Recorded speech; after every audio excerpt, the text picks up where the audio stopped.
bàyyi ñu ñëwaat si. parce que c'est très important li muy wax te c'est triste hein c'est triste. non man li ma gëm te jàpp ko. bu gouvernement bi yëpp démissionné woon. président de la république jaare foofu. ne rien ne sera plus comme avant. du tax ñii góom bi nekk ci ñoom saafaraw. ndax lan. mais parce que système sanitaire bi ci boppam. la gouvernance de notre système sanitaire moom moo posé problème. mais président wax na ko jam ñaayo ci ay kanamu kilifa yu bëri ne ko bu ngeen réformé wul système bi du ma ci def xaalis. te wax ji sax pour man leneen la war a doon. réformer leen avec un cadrage temporel. lu ñuy def ñu soog koo def. mais en fait Abdoulaye Diouf Sarr n'est victime que de Abdoulaye Diouf Sarr. maanaam Abdoulaye Diouf Sarr moo tooñ Abdoulaye Diouf Sarr c'est ça la vérité. ñoom hôpital Magatte Lô bu Linguère xaw ma bu Louga. Linguère la je pense Linguère. ba fa jëyee ji amee mais jamono jooju ñoom ñu ngi leen doon laaj couveuse.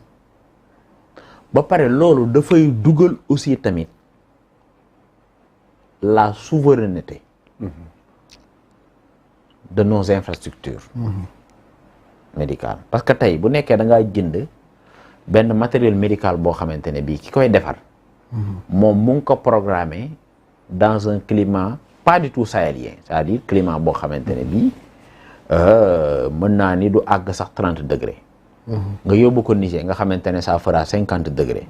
wala nga yóbbu ko Galoya c'est à 700 kilomètres de Dakar. 18h35 bi jot on est à 47 degrés. mais kooku mais conditions de performance efficience. pour matériel bi mais dafay wàññeeku. ba pare loolu de facto da ngay mën nga c'est-à-dire da ngay créer ce qu'on appelle c'est-à-dire matériel bi de facto bu waroon a dund 5 ans c'est sûr que durée de vie am dafay wàññeeku loolu ñëpp xam nañ ko ba pare dafa am ay wax yoo xamante ne dama ko commencé dégg non incendie bi matul 3 minutes nangam xam nga problème bi mooy lan. ça c'est le maire qui l'a dit. non le maire il n'est pas. déclaration non maire bi matul seede yonent bi moo ko wax. ku far matoo seede ku maire matoo seede. ci ñoom la bokk. maire bi matul seede loolu mooy dëgg. ci lu wér. nañu xaar enquête bu mucc ay même le procureur waroon woon sax génn wax mais xam naa dañ ko wax loo rek pour rassurer calmer. te man li ma gëm Abdoulaye Diouf Sarr bu gagné woon Yoff nekk maire Dakar kenn du ko daaw. effectivement. ah oui kenn du ko daaw. donc c'est un numéro. parce que acte 1 il n'est pas maire. de Yoff. acte 2 il n'est pas maire de Dakar. ba pare Abdoulaye Diouf Sarr aussi tamit dafa jiitu boppam ci ay ambition parce que moom moo toog Yoff mu ne man pirogue bi ma fas yéenee yéeg ak defe naa joow lañ koy wax su may joow du ma teeri fenn lu dul gannaaw teeru Baye Sogui mais teeru Baye Sogui mooy palais te Macky Sall ñu baal ma mais nelawul quoi Macky Sall ne dort pas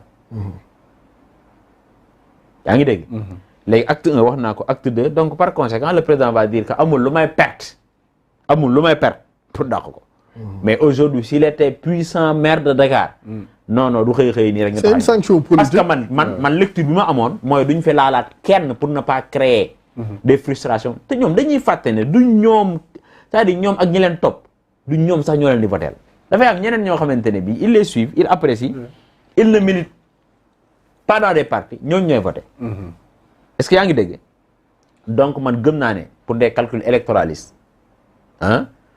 xam naa ne loolu moo taxoon ñu maintenir le gouvernement intact d'ailleurs sax pour certains ça les a surpris parce que nit ñi jàppoon nañ ni depuis Linguère bi ci lañ ko waroon jële fii il y a eu quand même par exemple un atelier en octobre 2021 Radisson bii lañ ko tëggee ay kàngam ñoo fa daje woon sur des textes yoo xamante ne on peut les appeler en fait des textes réformateurs mais lan moo tax adopté wuñ ko ba tey lan moo tax président ku toll ni président wax ak yow mais il fallait réformer le système mais aussi xam nga président Macky Sall aussi tamit moi je pense que li ko dal moom moo ko teg boppam parce que damay wax rek man li ma gëm mooy au niveau stratégique da nga fa war a teg koo xamante ni bii loolu mooy cœur de métier que les gens ne me disent pas maître Ousmane Ngom a été un bon ministre de la santé c'est à relativiser Modou Diagne Fada a été un bon ministre non c'est à relativiser man li ma gëm mooy au niveau stratégique da nga fa war a teg ñoo xamante ne lii mooy seen cœur de métier imam bu jàngul alxuraan xamul fiqh matul jiit yonente bi moo ko wax léegi nag au niveau opérationnel nga teg fa koo xamante ne bii aussi mais il n'est pas dans la politique politicienne mais ñëpp xam nañ loolu Cheikh Seck wax na ko xëy nañu xëy le ministre il est venu indil leen koo xamante ne bi c'est un instituteur nan lay c'est-à-dire instituteur mënul sax téye seringue kere la xam te y en a même pire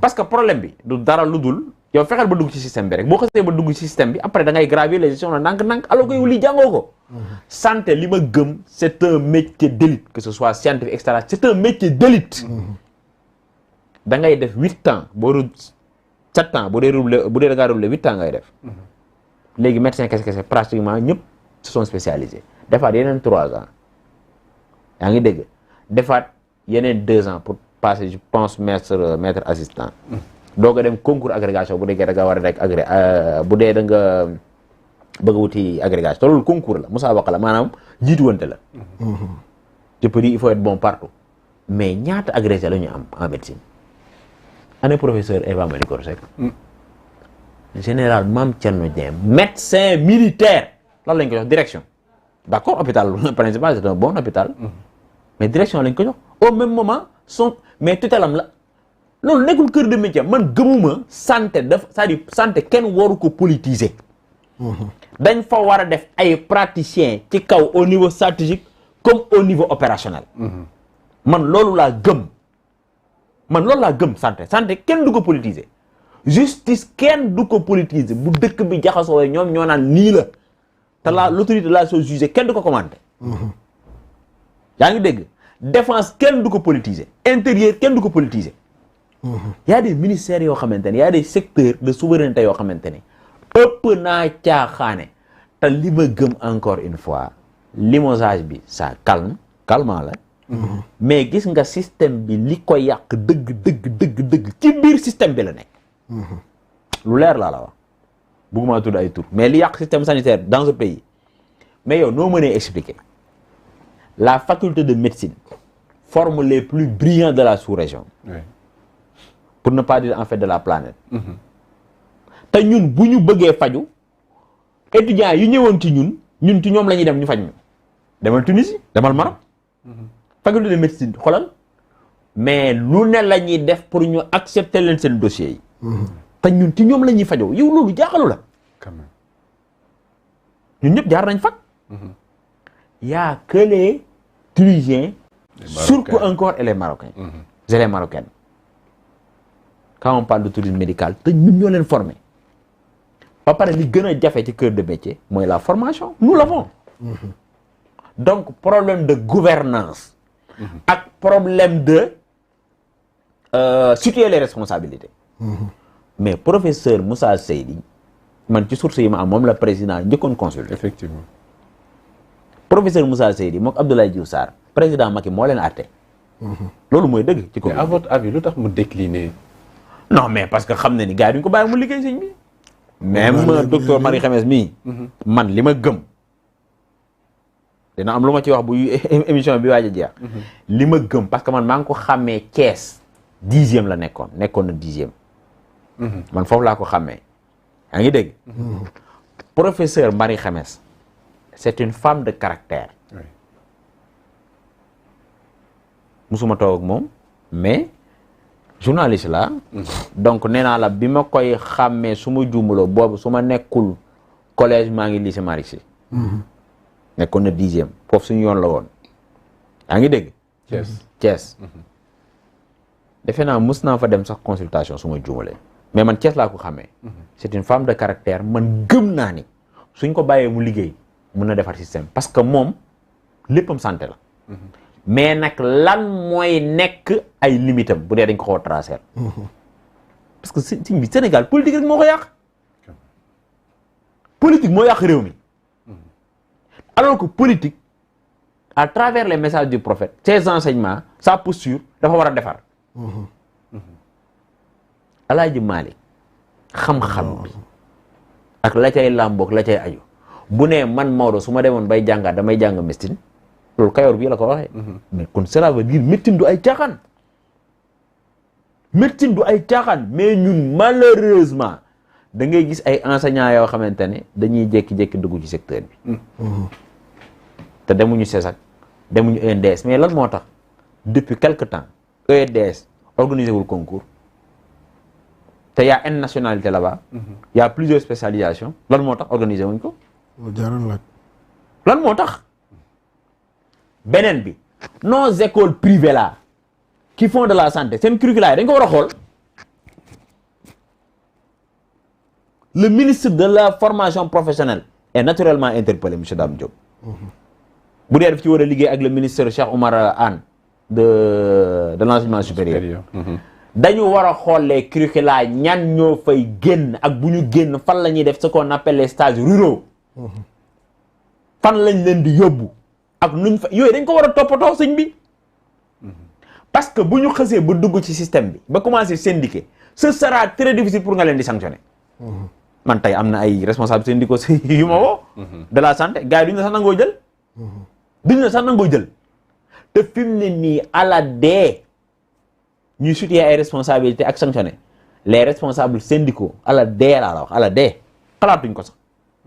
parce que dafa am travail de responsabilité boo xamante ne bi état daf ko waroon a def te accompagner wu ko.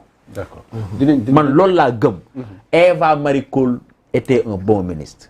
te lii ma lay bëgg wax yonent bi moo ko foofu laay daanalee.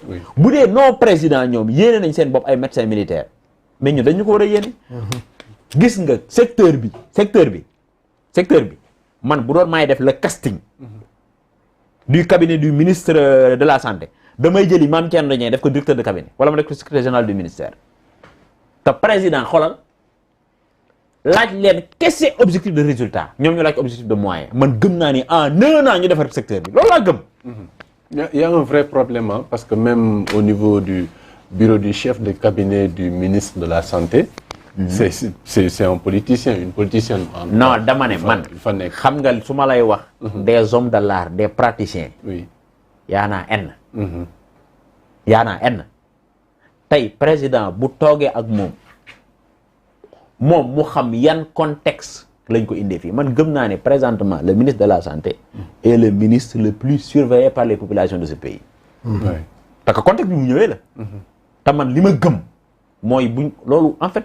c'est pas même sax un bon exemple maanaam bu ñu ko newoon ci contexte yi c'est-à-dire du ma dugg ci détail bu ñu ko newoon ci contexte yi ngay nekk ministre sax man amaana ni sax danaan kon baax na. donc xam na li koy xaar. mais aussi tamit le niveau hautement stratégique nañ ko bàyyi mu liggéey nañu ko bàyyi rek te yàlla tax te même buñ naree politiser nañ xalaat ñi nga xamante ne ñoo na ñàkk ko fukki nit ak benn sëriñ bi loolu du ay caaxaan. su may dégg ay moins de 3 minutes yow ay nit yu ñor xom na ma yàlla baal sax ca jéggal ma. waaye ne 1 minute sax. enquête bi na tegu ci siraatal mustaqim siraatal lazina an'amta alayhim parce que an'amta alayhim boobu doo ko firee xéewal maanaam mooy li leen di féexal ñoom li leen di noppal noonu nga koy firee. donc enquête bi na tegu ci yoon te l'actuel ministère pas de politique politicienne. dinañ ñëwaat ci enquête bi balaa ñuy déglu